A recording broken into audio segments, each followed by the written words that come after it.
గుజరాత్ రాజధాని ఏదంటే అహ్మదాబాద్ అని, అసోం క్యాపిటల్ సిటీ ఏదంటే గౌహతి అని టక్కున చెబుతాం. కానీ ఏపీ రాజధాని ఏదంటే ఇప్పుడంటే అమరావతి అంటున్నాం. జగన్ జమానాలో అయితే చెప్పడానికి ఆలోచించేవాళ్ళు. అధికారంలో ఉన్నప్పుడు 3 ముక్కల విన్యాసాలు చూపిస్తే 11 సీట్లే ఇచ్చి ప్రతిపక్ష హోదా కూడా లేకుండా చేశారు జనం.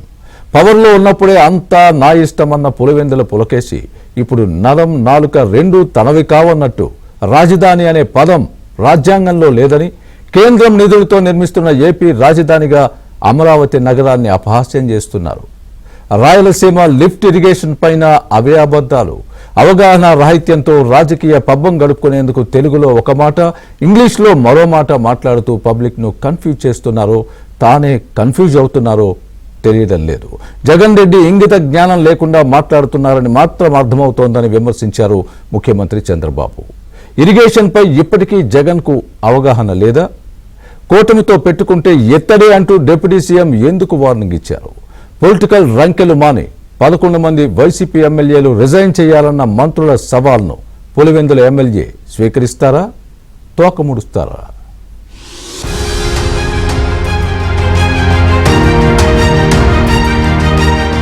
రాజ్యాంగంలోని రాజధాని అన్న పదం లేదన్న Pulivendula MLA Jagan. There is no word as such as capital. One needs to understand the constitution itself. Where the government sits, it is capital. ఇంగిత జ్ఞానం లేని వారు కూడా రాజకీయాలు చేస్తున్నారన్న సీఎం చంద్రబాబు. కనీసం ఇలాంటి ఇంగిత జ్ఞానం లేని వాళ్ళు కూడా రాజకీయాలు చేస్తే వీళ్ళు ఏం మాట్లాడాలి? నా మాటలు మెత్తగా ఉంటాయి, కానీ చేతలు చాలా గట్టిగా ఉంటాయన్న డిప్యూటీ సీఎం పవన్ కళ్యాణ్. నా మాటలు చాలా మెత్తగా ఉన్నాయి, కానీ చేతలు చాలా చాలా గట్టిగా ఉండి గుర్తుపెట్టుకోండి. ఇది మిడివల్ పీరియడ్ కాదు కాబట్టి నా మాటలు చాలా నియంత్రణతో ఉన్నాయి. చేతలు చాలా చాలా గట్టిగా ఉండి గుర్తుపెట్టుకోండి. అధికారంలోకి మళ్లీ నేనొస్తే అంటున్న జగన్ ముందు 11 మంది ఎమ్మెల్యేలు రిజైన్ చేయాలని మంత్రి ఆనం సవాల్. ఇంకా నా పార్టీ నేను వస్తే అంటున్నావు. ఏడ నువ్వు వచ్చేది? ఎక్కడ వస్తావు? నువ్వు రానియడానికి ప్రజలు సిద్ధంగా లేరు. నువ్వు వస్తే అనే దానికి ట్రయల్ చూడు. ఇప్పుడు 11 నియోజకవర్గాలు రాజీనామా చేసి ప్రయత్నం చేద్దాం. అమరావతిపై జగన్ రెడ్డిది అదే విషయం, ప్రాజెక్టులపై పులివెందుల ఎమ్మెల్యేది అదే అబద్ధం. అభివృద్ధిని నాడు అడ్డుకొని నేడు తన వల్లేనంటూ గొప్పలు చెప్పుకుంటూ ఏపీ జనానికి ద్రోహం చేస్తున్నారు వైసీపీ అధ్యక్షుడు. ఒక టర్మ్ సీఎంగా పనిచేశాక కూడా ఇంత అవగాహన రాహిత్యంతో మాట్లాడేందుకు ఇంగిత జ్ఞానం ఉండదా అన్న ప్రశ్నలు ఉత్పన్నమవుతున్నాయి. ఏ దేశానికైనా ఏ రాష్ట్రానికైనా రాజధాని అనేది ఒకటి ఉంటుంది. ఇది ఎలిమెంటరీ స్కూల్ స్టూడెంట్ ను అడిగినా చెబుతారు. కానీ జగన్ రెడ్డికి ఎందుకు అర్థం కావడం లేదు? అసలు రాజ్యాంగంలోనే రాజధాని ప్రస్తావన లేదంటూ తన అజ్ఞానాన్ని ప్రదర్శించారు. ముఖ్యమంత్రి ఎక్కడ కూర్చుంటే అదే రాజధాని ఎలా అవుతుంది?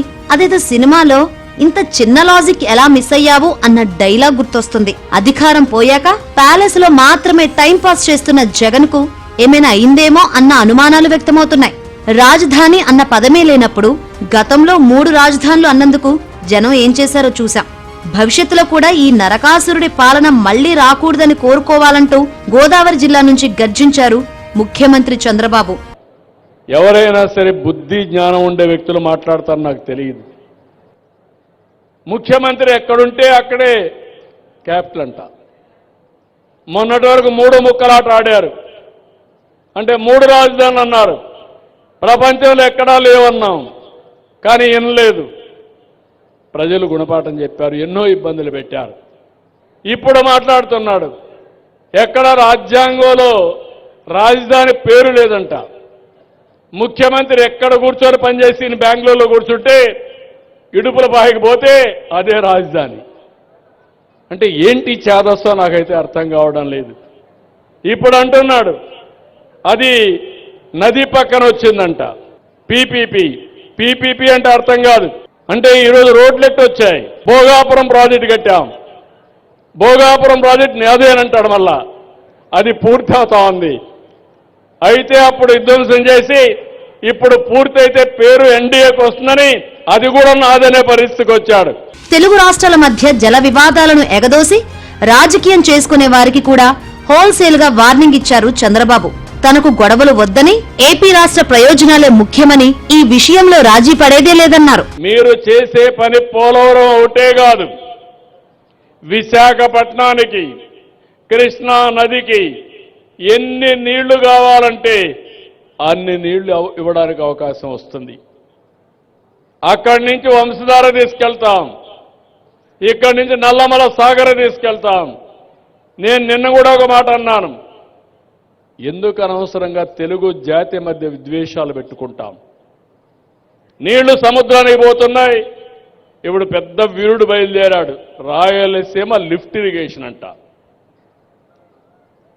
నీళ్లు కావాలన్నా గొడవలు కావాలంటే మాకు నీళ్లొద్దు, గొడవలే పెట్టుకుంటామనే రకం వీళ్ళంతా. నేను ఒకటే చెప్తున్నాను, నాకు కావాల్సింది గొడవలు కాదు, నా జాతి ప్రయోజనాలు, తెలుగు జాతి ప్రయోజనాలు, నన్ను ఎన్నుకున్న ఆంధ్రప్రదేశ్ రాష్ట్ర ప్రయోజనాలు ఎట్టి పరిస్థితుల్లో ముందుకు తీసుకుపోతారని మరొక్కసారి హామీ ఇస్తున్నా. రాజధాని అక్కర్లేదంటూ అమరావతిపై విషం చిమ్ముతున్న జగన్ రెడ్డి బెంగళూరు, హైదరాబాద్, తాడేపల్లి, ఇడుపులపాయల్లో ప్యాలెస్లు కట్టుకున్నారని, పులివెందుల రాజధాని ఎందుకు అనలేదని ఎద్దేవా చేశారు ఏపీ మంత్రి ఆనం రామనారాయణ రెడ్డి. భవిష్యత్తులో తాను అధికారంలోకి వస్తే అంటూ పెద్ద పెద్ద మాటలు మాట్లాడుతున్న జగన్ రెడ్డి దమ్ము ధైర్యం ఉంటే వైసీపీ నుంచి గెలిచిన 11 మంది ఎమ్మెల్యేలు రిజైన్ చేయాలని సవాల్ విసిరారు ఆనం. భవిష్యత్తు తరాలను రాజకీయాల్లోకి రాకుండా క్షుద్ర రాజకీయాలు చేస్తున్నారని నిప్పులు చెరిగారు మంత్రి ఆనం. ఇంకా నేను నా పార్టీ నేను వస్తే అంటున్నావు. ఏడ నువ్వు వచ్చేది? ఎక్కడ వస్తావు? నువ్వు రానియడానికి ప్రజలు సిద్ధంగా లేరు. నువ్వు వస్తే అనేదానికి ట్రయల్ చూడు. ఇప్పుడు 11 నియోజకవర్గాలు రాజీనామా చేసి ప్రయత్నం చేద్దాం. ఇంత సిగ్గుమాలిన వికృతమైనటువంటి రాజకీయ చేష్టలతో ఇవాళ రాజకీయాలు అనేవే అసలు మనం ఎందుకున్నామా అనే పరిస్థితి వస్తుంది. తరం రాజకీయానికి దూరం అయ్యే పరిస్థితి వచ్చింది. మంచి చేస్తామన్న ఆలోచనలు కూడా మనకు వద్దబ్బా ఈ చెడ పురుగులతో. మీరు జలగలు, ఈ రాష్ట్ర ప్రజానీకాన్ని పట్టి పీడుస్తున్న జలగలు మీరు. ఆ రక్తాన్ని దాగి ఆనందపడుతున్నారు. రాజకీయాలపై, ఏపీపై సంపూర్ణ అవగాహన లేని వ్యక్తిని గతంలో సీఎంగా ఎన్నుకున్నామా అని జనం అనుకోనేలా జగన్ రెడ్డి మాటలు ఉన్నాయని విమర్శించారు మంత్రి సత్యకుమార్.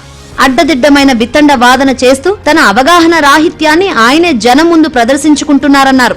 వరద ప్రాంతాలను హైవే నుంచి, రైలు ప్రమాదాన్ని హెలికాప్టర్ నుంచి చూసిన జగన్ రెడ్డికి ఇంతకంటే ఏం అవగాహన ఉంటుందని నిలదీశారు సత్యకుమార్. అవగాహన రాహిత్యంతో రివర్ బేసిన్లో రాజధాని ఉంది, నదీ గర్భంలో ఉంది, సుప్రీంకోర్టు పట్టించుకోవాలి. ఇటువంటి మాటలన్నీ అవగాహన ప్రపంచ దేశాలంతా తిరిగిన వ్యక్తి జగన్మోహన్ రెడ్డి గారు. తండ్రి అధికారాన్ని అడ్డం పెట్టుకుని అన్ని చోట్ల తిరిగారు. తెలుసు ఆయనకి అక్కడ అన్ని నదీ పరివాహక ప్రాంతం, నదీ బ్యాంకులపైనే అనేక పట్టణాలు మన రాష్ట్రంలో కావచ్చు, మన దేశంలో కావచ్చు, లేదా ఇతర దేశాల్లో కావచ్చు, ఎక్కడ చూసినా కూడా నదీ పరివాహక ప్రాంతంలో వచ్చిన రాజధానిలో అభివృద్ధి చెందిన విషయం కూడా తెలిసిన విషయమే. తెలిసినప్పటికీ కూడా ప్రజల్ని తప్పుదోవ పట్టించే ప్రయత్నం ఎందుకు చేస్తున్నాడు? ప్రజలకు వీటి అన్నిటి మీద అవగాహన ఉందన్న విషయం తెలియదు. మరి కృష్ణా నది ఒడ్డునే కదా విజయవాడ పట్టణం ఉంది, మరి అది ఆయనకు తెలియదా? మరి ఆ ప్రాంతాన్ని, అటువైపు అమరావతి ప్రాంతాన్ని రకంగా ఎందుకు ఒకసారి వెళ్ళి చూస్తే అక్కడ జరుగుతున్న అభివృద్ధి తెలుస్తుంది. ఇవాళ అభివృద్ధి కార్యక్రమాలు ముందుకు పోతున్న నేపథ్యంలో ఇటువంటి అవాకులు చవాకులు పేలుతూ ఆయన తన నేల కాళ్ళ కింద నేల కదలకుండా కాపాడుకునే ప్రయత్నం చేస్తున్నారు. 1972 నుంచి పులివెందులకు ప్రాతినిధ్యం వహిస్తున్న వైఎస్ కుటుంబం ఆ ప్రాంతానికి తాగునీరివ్వలేదని, పులివెందులకు ముఖ్యమంత్రి చంద్రబాబు వల్లే నీళ్లిచ్చారని అసలు వాస్తవాలు చెప్పారు టీడీపీ మాజీ ఎమ్మెల్సీ బీటెక్ రవి. ఇరిగేషన్ పై కనీస పరిజ్ఞానం లేని జగన్ రెడ్డి నోటికి ఏదొస్తే అది మాట్లాడి తన అజ్ఞానాన్ని ప్రదర్శిస్తారని విమర్శించారు బీటెక్ రవి. కృష్ణా జలాలు ఫస్ట్ పులివెందులకు నీళ్లు వచ్చినాయంటే కుప్పం కన్నా ముందు పులివెందులకు నీళ్ళు ఇస్తారని మాట ఇచ్చి కృష్ణా జలాలను ఫస్ట్ పులివెందులకు నీళ్ళు వచ్చేట్టుగా వచ్చేసి చంద్రబాబు నాయుడు గారు. అంతేందుకు చిన్న విషయం అంటే ఇవన్నీ ఎందుకు చెప్తున్నానంటే, ఇప్పుడు ఇద్దరు ముఖ్యమంత్రులుగా పనిచేసి పులివెందుల్లో ఇప్పటికీ తాగునీరు సమస్య ఉంటే, ఇప్పుడు మన ప్రభుత్వం తెలుగుదేశం పార్టీ ప్రభుత్వం వచ్చిన తర్వాత 175 కోట్లు దానికి వెచ్చించి మొత్తం ప్రతి గ్రామానికి తాగునీటి సమస్య చేసి అది మన ముఖ్యమంత్రి గారి చేతుల మీదుగా తొందరలో శంకుస్థాపన చేస్తా ఉన్నాం.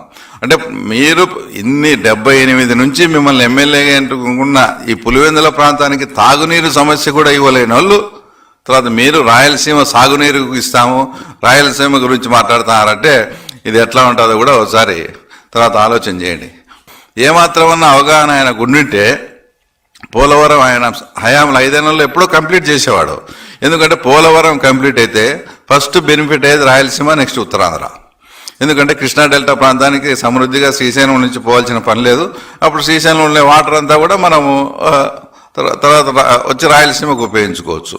అట్లా ఏమాత్రం ఇరిగేషన్ పట్ల ఆయనకు మినిమం నాలెడ్జ్ కానీ తర్వాత అవగాహన కానీ లేదు. విపక్షంలో ఉండగా అమరావతికి ఒప్పుకొని ఆ తర్వాత అధికారంలోకి వచ్చాక అసెంబ్లీ సాక్షిగా 3 రాజధానులంటూ గందరగోళం సృష్టించిన జగన్ రెడ్డి ఇప్పుడు ఒక అడుగు ముందుకేసి అసలు రాజధాని అన్నది రాజ్యాంగంలోనే లేదనే స్థాయికి వెళ్లి రాజకీయం చేయడమేంటి? దశాబ్దాలుగా పాలిటిక్స్ చేస్తున్న వారికి, చూస్తున్న వారికి కూడా పులివెందుల పులకేసి వ్యవహారం అంతు చిక్కడం లేదు. పోనీ ఇదంతా ఆయన వ్యక్తిగతం అనుకోవడానికి లేదు. ఎందుకంటే గతంలో ఒక టర్మ్ ముఖ్యమంత్రిగా వెలగబెట్టిన లీడర్, పైగా మాజీ సీఎంకు కుమారుడు, చదువుకున్న వ్యక్తిగా తన కుమార్తెలను ఫారెన్ లో చదివించిన తండ్రిగా మాట్లాడే మాటలేనా అని విన్నవారు ముక్కున వేలేసుకుంటున్నారు. భవిష్యత్తులో జనానికి అవసరమైన మౌలిక వసతుల కల్పనపై కూడా ఎకసెక్కాల ఆడతారేమో. ప్రజలకు రోడ్లెందుకు, రైతులకు సాగునీరెందుకు అంటూ జగన్ రెడ్డి తన మార్క్ వితండ వాదాన్ని తెరపైకి తెస్తారేమో. అలా ఊరికే వదిలేకండ్రా, అదేదో సినిమాలో ఒక పాపులర్ డైలాగ్ ఉంటుంది కదా, జగన్ రెడ్డి విషయంలో కనీసమైన కోటరీ అయినా కుటుంబ సభ్యులైన ముందుకు వచ్చి ముందస్తు చర్యలు తీసుకోవాలంటున్నారు జనం.